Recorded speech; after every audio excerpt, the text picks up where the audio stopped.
Hello, everyone. Thank you for tuning in. I am Jaylee. This is JLeesCorner. This is my review for Love and Hip Hop. This is season 10, episode, I think 6. I don't know because I didn't make any notes, but y'all know first things first. If you have not done so already, make sure to subscribe to my channel to become a whole JayBird, dun, and all that goodness and stuff.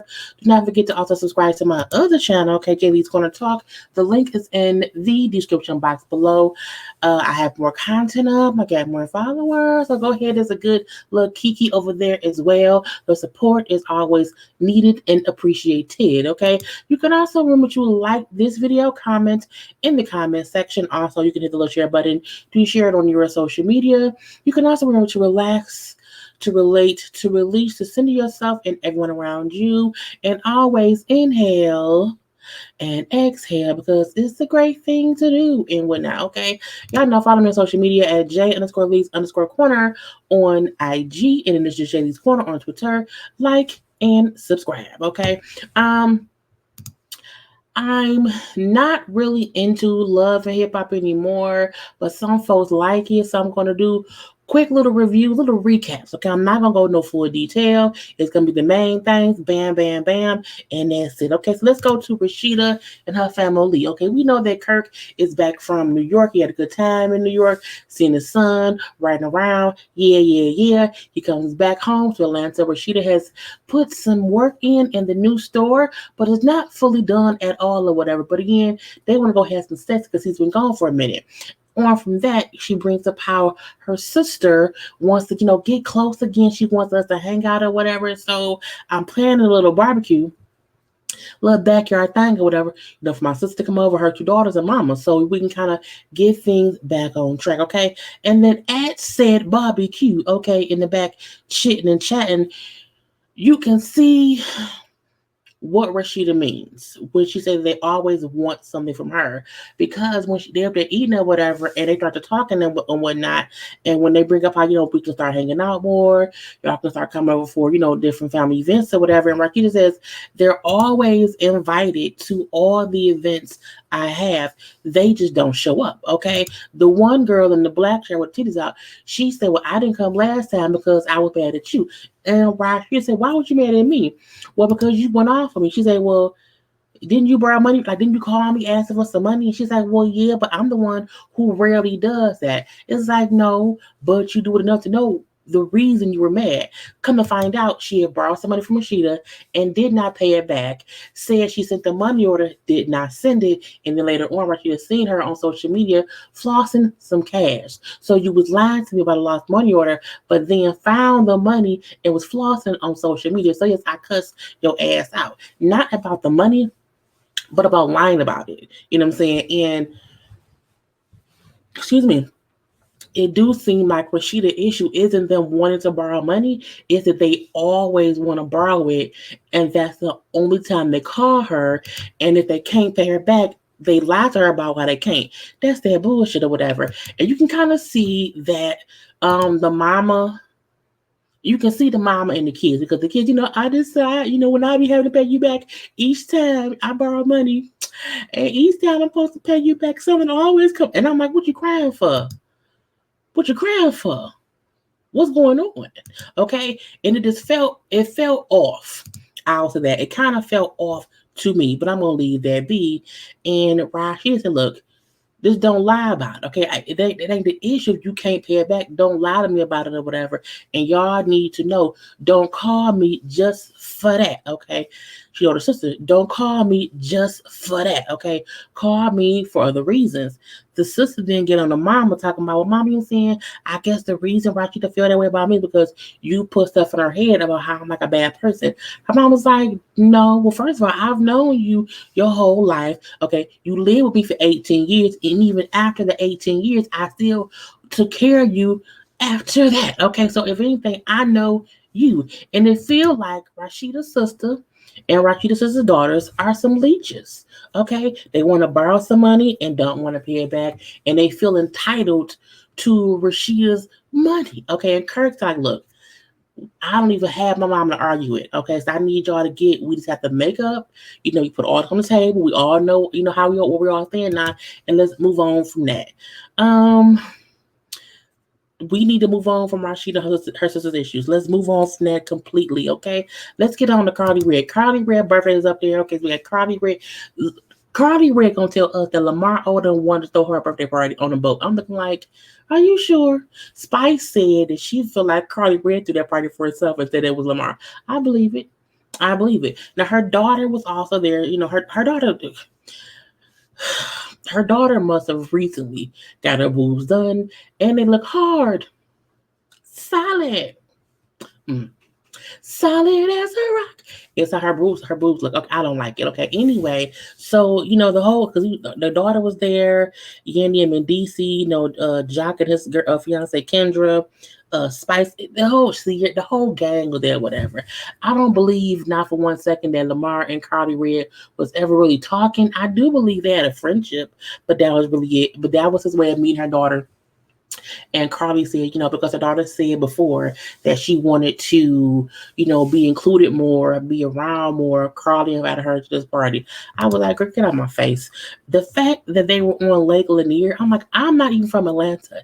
And I know not to do that. I'm like, how do they have so many people on Lake? If you go to Lake Lanier, you probably, girl, no. But you ain't them ain't from there. But I'm like, you can't pay me to go to no party on Lake Lanier. No, ma'am. No, I mean, they all made it, but it's too much bad juju around there. Now we do see Karlie Red and her daughter later on have a conversation, to clear the air. Karlie wants to explain to her daughter why I had to send her with her grandmother in the beginning. Now we see I don't think we've ever seen a back in the day photo. That's Karlie Red and her ex-husband, who is her daughter's father. Okay. That's Karlie way back when her daughter was a baby. Okay. Karlie has had so much done to her face. It's crazy because she was beautiful, and now her face just looks surgical. Okay, but I'm gonna leave that be. Anyway, Karlie told the daughter that back in the day, or whatever, me and your daddy was married, but your daddy was doing some things or whatever that caught up to him. He then had to leave me all by my lonesome.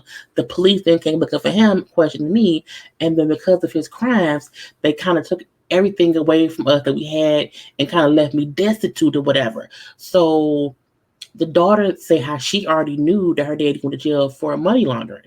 Okay, I'm like, so let me get this straight. You was married to her daddy was a money laundering person, and that's what Mo did too. You was married to two money laundering people. Girl, Karlie Red, is you a Phaedra? Is you in on them? Anyway, I'm leaving that be. But she brought up how when daddy got out of jail from the stuff or whatever, he still did not go back into the daughter's life or whatnot. So she's only really had Karlie in her whole life. I'm like, but Karlie wasn't there either. Okay, but Karlie was like, I love you. I just had to put you in the best position. And when my mama came to get me because the police took all our stuff, she told me while I was getting my life together that you should stay with her for a little while. I'm like, oh, in a little while, it's turned into forever. Okay. Anyway, Karlie read her daughter and I was like, oh, I love you, mama. I love your daughter. And mama, I'm so sorry that when you was going through the divorce with Mo, I wasn't there for you like I should have been. I'm looking like, is the daughter apologizes to mama for not being there, but Karlie what girl? Karlie said now her daughter has made up and they have this better relationship. She cannot confide in her daughter about all the things going on in her life. I'm looking like, girl, I get your daughter grown now, but let the girl be, her own. You don't do that, Karlie. Don't give her all your dirty details or whatever. But that was really it for them as well. Now let's get on to Safaree and Erica. Now, Erica's pregnant, having a boy. He's back in Atlanta from being in New York, and him and Erica was talking earlier, and he brought up his mama said, I gotta get better with how I am. Okay, I'm sorry for the things I wrote on social media, and Eric, like, okay, but I need you to be better. I need you to be every more. I need you to be more, happy about us as a couple. Okay, we need to have a better companionship, a better marriage, a better partnership between the two of us. And he also tells her that his mom is coming to town, and she feel like, okay, with his mama here, he may act better because mama don't play. Okay, now mama walked up, and I'm like, who is this? Who is this heifer? I'm like, who is this hooker? When I seen her in the heels, I said, who is this fast tail lady walking up somewhere? I said, oh shit, that is Safaree's mother. Okay, I was like, girl, come on, girl. I promise you, I was like, who is this heifer walking up with the heels on? Look, clicking and clacking away. What's going on here? But again, this is mama. So the mama get there, and they sit around talking and whatnot, and it's a whole thing of where when Safaree gets up to leave so they can talk, they tell her they have the boy happy, happy, happy. So this will be her first grandchild or grandson in the family, because the whole family is only girls. But when he walks away to take the baby in the house, and Erica and Mama Safaree have a conversation, we know Safaree ain't shit. Okay, we know he's not a good supportive husband. And when Erica brings it to Mama's attention, she brings up how I know you be feeling some kind of way. And Safaree's way of handling things is to joke. He cracks jokes. He tries to make things funny. That's his defense mechanism. It has always been that way since he was a child. And while Erica was listening and understood that, she also felt like, I think it's like she's making excuses for him because I should not have to suffer because he can't grow up. And I'm like, but he was childish when you met him. It's not as if Safaree was ever this serious person and he just changed. No, he was always the same. You thought he would change because y'all got married, and it's like that's not how that works. No one changes when they get married. Whoever they are beforehand, you marry them for that. However, he's a bad husband and a bad father. But again, I don't have a dog in that fight. But they just hope he will be better. I mean, it doesn't really matter now because we know now they can divorce, and we know how bad things are now. This is nothing because we already know how it ends. They get divorced. Okay. Let's get to Yandy's storyline. This is the last one I'm gonna talk about today. Bottom line. Mendeecees does not want Infini in the house. That's the bottom line to me. Yandy wants to support her husband in what he's not comfortable with. Let's make that clear. I feel like the fact that Infini had did things that broke Yandy's trust before Mendeecees came home, and she did not send her away then, to me it's a reason that she's sending her away now. Okay, and the reason is Mendeecees. He is strictly in the middle of the bullshit or whatever. And I am not saying that Infini, being a child who made mistakes is not an issue. I get she did things and she needs to be held accountable, but y'all are really making it seem like she did something wrong because they keep bringing up how, Yandy didn't want to live anymore. Yandy was upset for whatever reason. And so she then went on social media saying, I'm going to tell my story. Y'all acting like she went on social media and told y'all that Mendeecees' beard is fake, or that Yandy has fake eyes. Like she didn't say anything. She threatened to tell her story, is what was said. And I'm like, she's a teenager with abandonment issues who was then adjusting to her foster mom's husband coming home from prison and not really connecting with her. And I'm feeling like she probably felt pushed away. So if you and your husband is pushing me away, I'm gonna act out because I'm a child. And it's crazy because I feel like Mendeecees and Yandy has no idea how hard it's going to be to raise teenagers when she's a teenager. If you think Skylar and little Mendeecees and Amir is not going to do shit to piss you off that you may want to put them out for, then you're gladly mistaken. So I feel like when Infini said maybe 2 episodes ago, you would never do this to the other kids, and they wouldn't. They're doing this because she's a foster child, and that's why you have to be very, very sure and committed to being a foster parent, because things like this happen, and you can't or you should not want to just send them away because now she's 18, 19 years old. Because truth be told, that's not. I did not move out of my parents' house for real, until I was 26. Okay. From the ages of like 22, 23 until then, I was at my boyfriend's house a lot, yes, but I did not move out on my own until I was 26. Okay, so because I wasn't ready, so you can't make it seem like Mendeecees and Yandy. Let's tell her she can't live here because she has not build up the trust with us again. It's gonna take time for that, and let's tell her that we're gonna get her an apartment and we'll pay the bills for 2 months. But then she has to be on her own from there. It's like you telling this 19-year-old kid, because she's a kid, she's not even fully mentally developed based on her past. And the fucked up thing is, Mendeecees said in a confessional that he wholeheartedly believed this is Yandy's fault. This is Yandy's issue to fix. This is on her because she took her in while he was in prison. And I now feel like Yandy needed a project.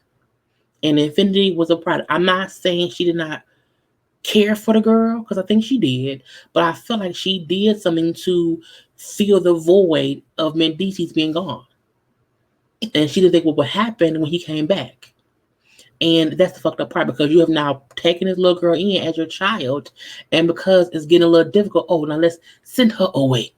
Okay, go away from me with this. You can't do that.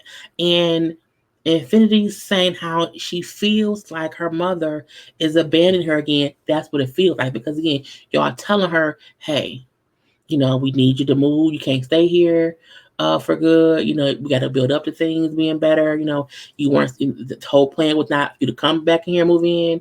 And she said, like, I didn't come here to Atlanta to do anything except make amends for what I've done with my family. I just want to be around my family. I don't want to. And she even, because when she started crying when they told her, and Mendeecees got up and walked out, because as he said, I'm not equipped to handle this, and that's on Yandy. When your real daughter but again, he don't have any kind of connection to her. That's the issue. Yandy does. And because he don't have no connection, he don't care. And Yandy don't want to fuss with him and say, but I want her here. I don't mind, or I don't mind her being here. Yandy is making the decision she's making based on Mendeecees, because that's her husband. And that's not right or wrong. It's just fucked up. Because Infini is left to the wolves. And not saying she's into the wolves, but again, seeing her cry and saying, I only came here to fix stuff. You know what I'm saying? I don't need y'all to give me money. I don't need y'all to pay my bills. I don't need y'all to give me an apartment. I don't want to do it. And when she said that, she's like, people have forced me to grow up faster than I needed to my whole life. I want to be a kid. I don't want to have to be an adult yet. And she not ready to live on her own. She isn't. And that's fucked up, because it's a fucked up situation. And I feel so bad for her, because again, kids mess up. They really, really, really do. And parents should never try to push their kids out the house too soon to fend for themselves as adults, because bad shit happens. At the same time, kids can't just be fucking up and not expecting consequences. Like, that can happen either. But I also feel like there is a level of, let's keep her here to keep her safe, Mendeecees. How? Because Mendeecees said, y'all may need to be separated to fix shit. I'm looking like, no, you just don't want her to be there. And that's my thought process. Because again, just sitting here in this conversation, it was heartbreaking, because it was like they didn't take into account how it would make her feel. And that was her whole point in the beginning. Y'all were doing things, pushing me to the side, not thinking about how it made me feel. And then I acted out. And then I'm still the one I'm the bad guy. Because I felt some kind of way, and I was dumb and went on social media and said whatever, and these other things or whatever. Now I'm having to be pushed away from people who I felt like was my family. And that made me sad, because she was crying. When she was crying to the producers behind closed door, like, I just, my abandonment is like, I just feel like, I don't want, it was heartbreaking. That she's like, I just want to be around my family, so I know people love me. And I don't get how Yandy cannot just went to her and hugged her. But again, Yandy is standing by Mendeecees because he's not comfortable with her being there because he don't know her. Because again, Yandy's agreeing when he was in prison. Anyway, that's all I have for y'all today. I hope y'all enjoyed. Other than that, do not forget to like the video, subscribe, follow me on social media, and all of that jazz, all of that jazz. I will talk to y'all later. Until then, bye-bye.